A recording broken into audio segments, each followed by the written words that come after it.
Heyo, it's Omnidog here with a special 3-part edition on crime books. That's right, but my focus is going to be, here, I'll put my face here so you can focus on it. My focus is going to be on crime books you may not have heard of or have gone under the radar. So we're not going to be talking about Brubaker or Rucka or Frank Miller's Sin City or Darwin Cook's Parker books.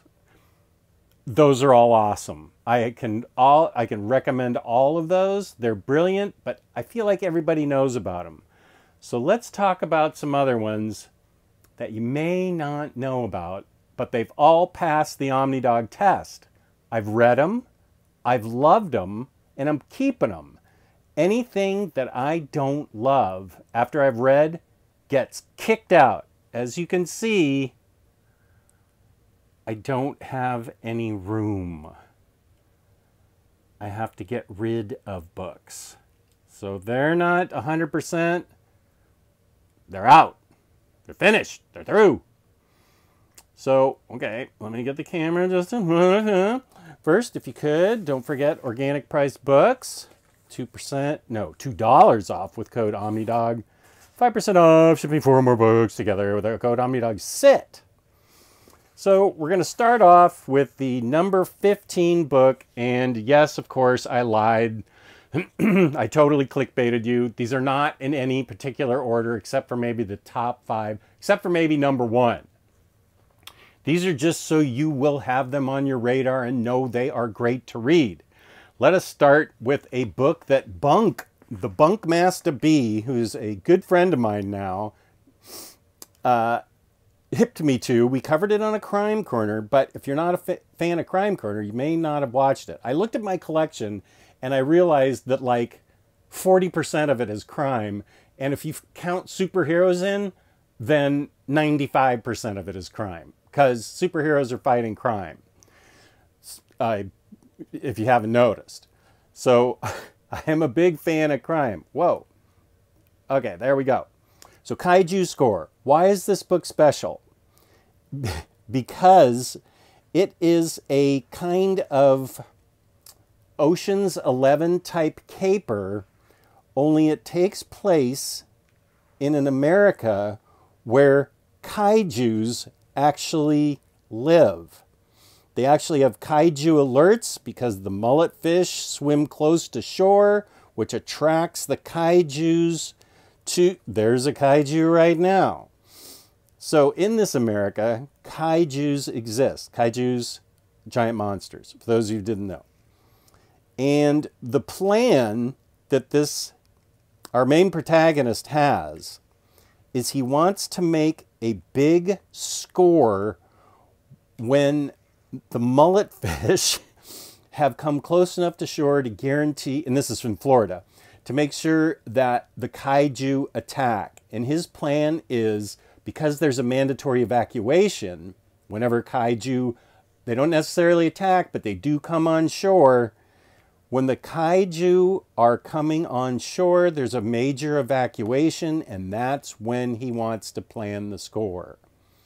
Does everything go perfectly? No. Otherwise, we wouldn't have a story. But there's a lot of sharp writing, and the art is top-notch. There's a lot. As a matter of fact, he's a bit of a loser. Nobody will back him, and he finally gets backing, but he has to have a babysitter who's actually basically an assassin. So our main protagonist, bit of a loser, things go wrong, but that's the beauty of Kaiju Score, is he's always coming up with an alternate plan that somehow works. And in this book, we are introduced to the badass that follows up in the next book. She heads her own book in this one. This first one is called Kaiju Score, A Monster Affair. This one, which Bunk was kind enough to gift me, Steal from the Gods, and it stars Michelle from the first one that I just showed you. James Patrick, Rem Brew are the creators. And she is, she also plans, here's our protagonist from the first one. He's got a friendly relationship with her. She also is planning a heist under much different circumstances than the first one. She's a different artist. Not artist. Different, not con artist. She's a different heist artist than our main protagonist was. And this one, I think, as much as I love the first one, which was super inventive, this one, I thought, as much as this is 5 stars out of 5, this thing's like 6 stars out of 5 because of the plot, which gets so cool and intricate and so imaginative. And the art is just perfect for it. Wait, I don't want to give anything away. Okay, this will be the last that I show of it. That I highly recommend both of these books.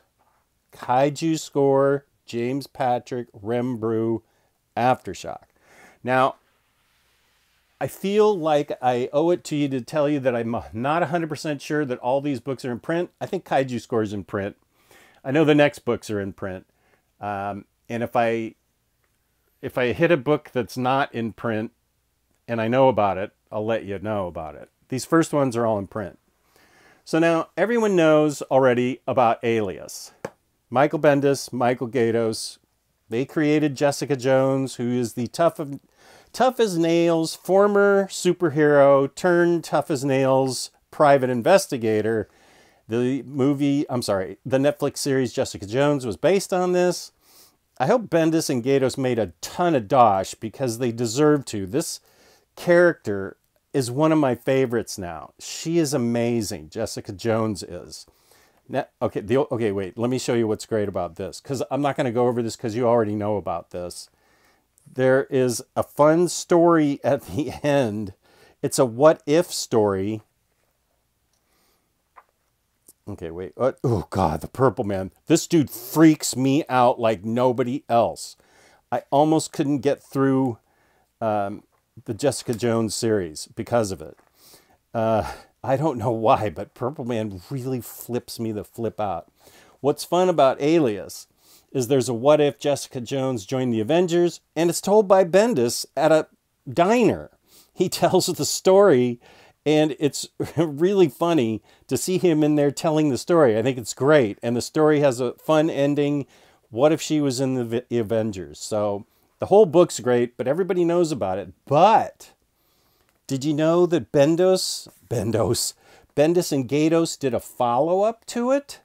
Yeah, and it's just as great. Bendis and Gaydos.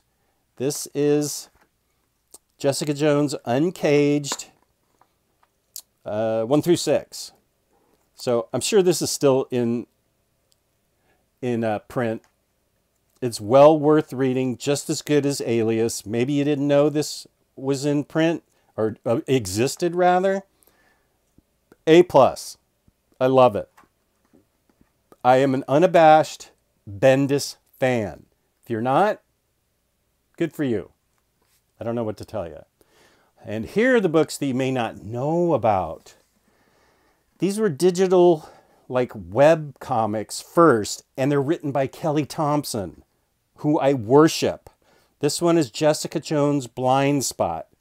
I don't have to tell you how great Kelly Thompson is, do I? Kelly Thompson is one of the best writers around comics now. Everything she writes, I've liked. And the art is really good, as you can see right here. So this is short, doesn't take too much commitment.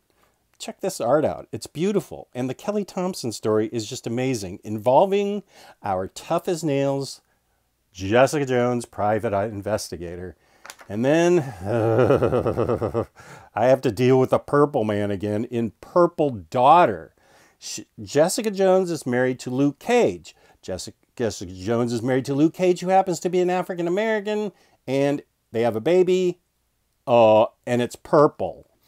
Well, as you might imagine, that brings up some questions, and if you don't know, Jess was under the spell of the Purple Man for 8 months.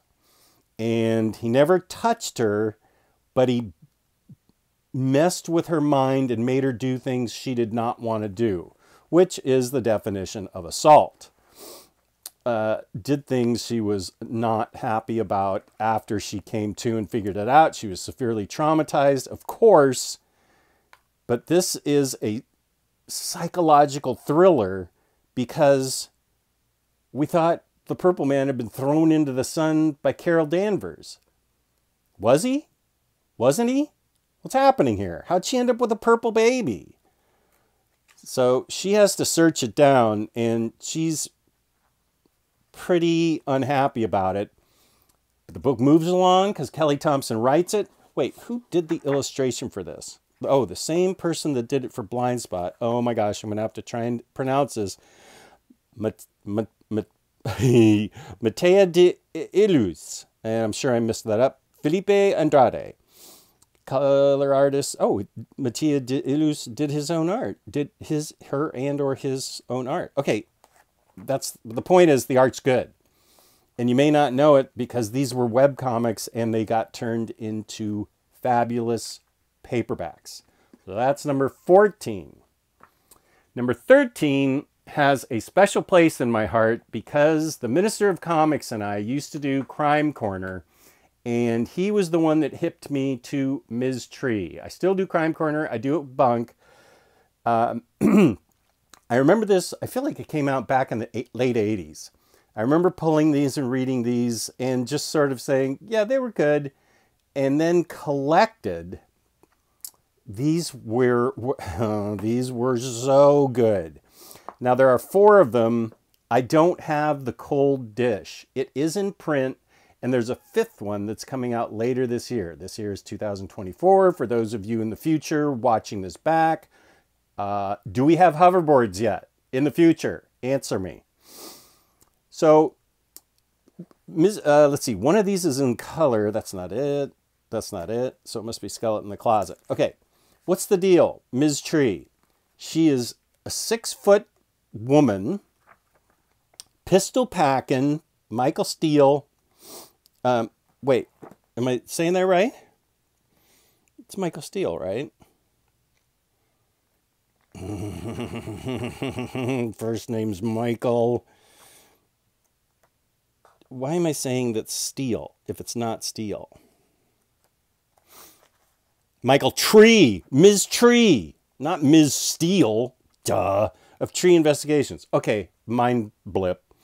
So she is 6 foot tall, pistol packing, ass kicking, ball of fire. When I like my strong female protagonists, and I like them to kick ass, and she does. She's not afraid to kill. She's not afraid to punch. She's not afraid of anything. This is by the famous writer Max Allan Collins. These books, now to my knowledge, this is the only one that is in color. They deal with some potentially controversial topics even today. He tackled them back in the 80s and 90s, but they are so sensitive, I'm not even going to talk about them.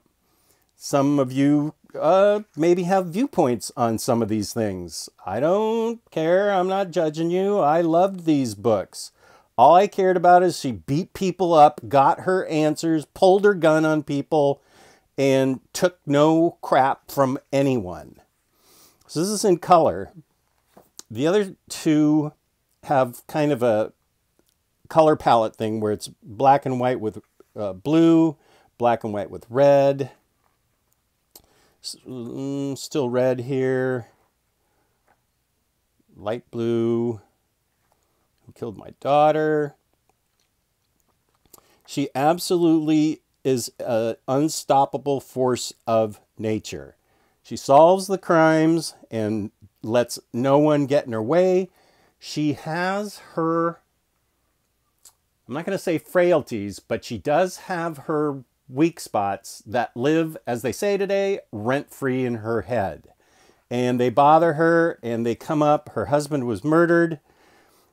And obviously that's one of the things that bothers her, but there's a couple other things that you'll read in here that make her a lot more human, that she has the same fears and worries that most of us have, but she soldiers through it. This is Deadline, Skeleton in the Closet, and Heroin Withdrawal. Classy, clever. So this has the same type of interesting color palette, and she's constantly in trouble, but she's also constantly getting out of it. She just takes no crap. The cases are always interesting. They go places. They go different places. You know, a typical PI case, if they figure it out in one thought, you don't have a story. So they're going to be moving around a bit, but she gets her person almost all the time. And if she doesn't, probably means somebody else has killed them. I don't know. So I highly recommend these. And the minister is to be commended because he recommended this to me because I had forgotten about him. So good. Max Allan Collins, you can't get better than he is at writing crime. I know, Brubaker, Rugga, Parker. Give this a try. That is number 15, 14, 13. Here is number 12, Lady Killer. Now, you may say, Jess, I already know about this. Okay, fine. Read it again. This is what put Joelle Jones on the map. Lady Killer, this is set in the early 60s, so it has a really cool setting where she's all dressed up as a housewife. She has a husband, kids, and then she leaves at night to be an assassin. What? Yeah, that's right. The art is fantastic, and the things she gets into are amazing. There's always something going wrong that she's got to figure out, some kind of, you know, nothing goes right, or else we don't have a comic. So she's always, not only is in her assassinations something leading to something else, she's got to cover it up from her family. And this book is very well done. Beautiful, brilliant art, beautiful colors, great lettering, very, is it feasible? I don't know. It's comic books. I couldn't go out at night after my family goes to bed and be an assassin. I want to go to sleep. But she's a good at what she does. She's a contract killer. So I highly recommend this. If you haven't already read it, you need to read it, and it's in a big, beautiful library-size edition. This is bitchin'. Oh yeah, it's got all kinds of cool early 60s references to it, which I totally dig because I love that aesthetic. Yeah, and it's violent. Very violent. Actually, all of these are violent. Well, that's crime. You know? Oh, yeah. Not too many clean crime books. So, Joelle Jones, Lady Killer. That's number 12 on my list. Coming in the last part of this video is number 11. Grandville. There are not one, not two, not three, not four, but 5 books by Brian Talbot. And the interesting twist on this is that the characters are anthropomorphic, but let me actually go like this, and I'll show you. They're anthropomorphic. As far as I can tell, it might be set in England because they have all the cheerio, pip, pip type of thing that they're doing. They're all anthropomorphic. There's all kinds of creatures that live in this world, but there's also humans, and they're called the dough faces. They are a lower class. The book concentrates on the anthropomorphic characters. So here's Noel. This is one that does feature a human. There's the human. He's a private investigator. type guy that wants revenge on a particular cult leader. So this is Grandville right here, who is got sharp teeth, which come into play later. And so you see this, all this anthropomorphic stuff, but with humans mixed in. Brian Talbot, sharp writing, very sharp writing. They're exciting, well put together, well written. He illustrates it too. Wait, who does the colors? Don't tell me he does the colors too. Oh my God, what's going on here? He does everything. Oh, wow. That's impressive. Does he letter the thing too? No, come on. But Brian Talbot, why? Okay, dude, props to you. So now, here's the thing. These books, which are deluxe size, are out of print. But there is a Herkin omnibus edition that has all 5 of these things in them. All 5 of the books are collected in omnibus edition. I'll leave you a link for it in the description if you want to check it out. This gets my highest recommendation. Well, all these books, spoiler alert, I love, and I already said I'm going to keep, so there you are.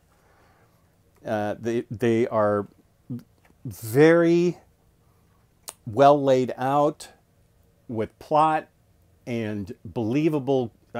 Well, I mean, you're going to have to suspend your disbelief here because we've got anthropomorphic animals solving crimes, but it reads like a great detective novel, which it is. He is out there, Grandville's out there judging crimes, not judging, solving crimes.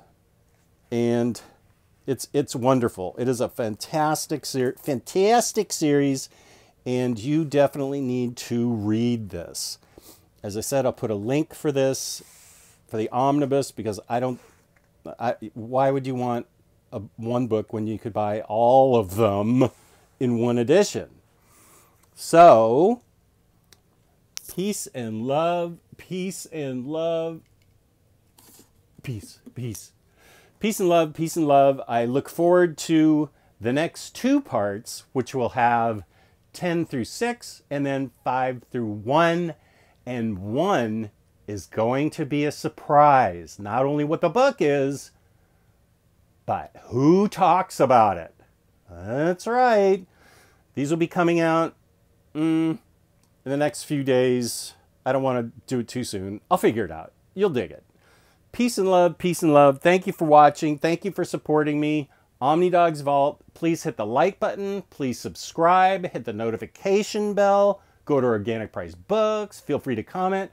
When you comment, don't suggest anything to me yet, because I've got 10 more books to talk about, and you may already be talking about a book I'm going to do. Wait until I'm done, and then shove your recommendations at me. Go for it. Peace and love, peace and love. Thank you all so much. I dig you all. I appreciate you all. And love and peace.